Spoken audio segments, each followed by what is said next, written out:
तोंडावर असताना ठाकरे गटाला तुम्ही ठाकरे कुटुंबियांसोबत तुमचे चांगले संबंध होते, काल तुमच्यावरती अशी वेळ आली की जुनं नातं तुम्ही तोडलं, एवढं जुनं नातं तुम्ही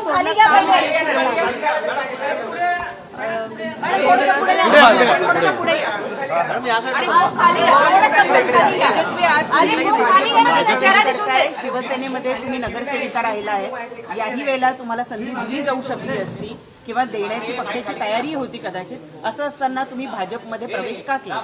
2017 मध्ये मी नगरसेविका शिवसेनेतून झाले होते. त्यानंतर समाजकारण करण्यासाठी ह्या अभिषेकनी मला या राजकारणात उतरवलं होतं आणि त्यांना हेल्प म्हणून मी समाजकारण करायला लागले. त्यानंतर 2 वर्षाआधी 1-1.5 वर्षाआधी अभिषेकची निर्गुण हत्या झाली. त्यानंतर परत मी समाजकारण करायला सुरुवात केली.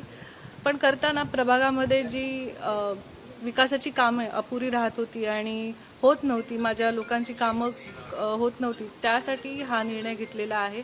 खरं तर ठाकरे कुटुंबांना सोडण्याचा खूप कठीण निर्णय होता, कारण ते एक माझं परिवार होतं आणि खरं तर त्यांच्याबरोबर मी अखेरपर्यंत माझे ऋणी राहीन, कारण त्यांनी मला एक नवीन ओळख दिली, नवीन चेहरा दिला.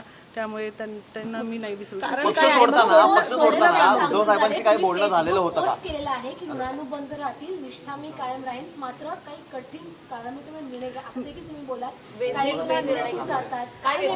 जशी अभिषेकची निर्गुण हत्या झाली होती, त्यानंतर हायकोर्टमध्ये जी केस चालली, नंतर CBI मध्ये जी मंदगतीने केस चालू आहे, त्याचा अजूनही फैसला झालेला नाहीये.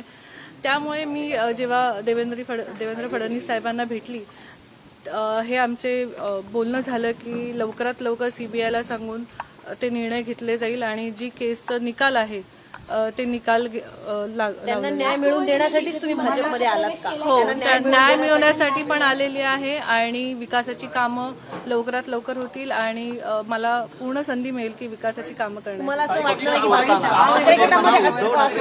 न्याय मिळाला नसता, तुम्हाला असं वाटलं विरोधी पक्षात जर तुम्ही असता तर तुम्हाला न्याय मिळाला नसता? नाही, असं काही नाही. मला वाटतं की खूप मंदगतीने चालू आहे, संतगतीने आहे, तरी मला असं वाटतं की ते लवकरात लवकर. तुम्ही जिकडे काम करत होता तिकडे काही अडथळे होते का? कोणी काही अडथळे आणले होते? नाही, असं काही नाहीये. नाही, असं काही नाही. उद्धव ठाकरेंची काय चर्चा? देश विदेशातील प्रत्येक घडामोडींचे लाईव्ह अपडेट मिळवण्यासाठी आता साम टीव्हीच्या सर्व सोशल मीडिया प्लॅटफॉर्मला लाईक, फॉलो आणि सबस्क्राईब करा. तसंच सर्व नोटिफिकेशनसाठी बेल आयकॉन प्रेस करायला विसरू नका.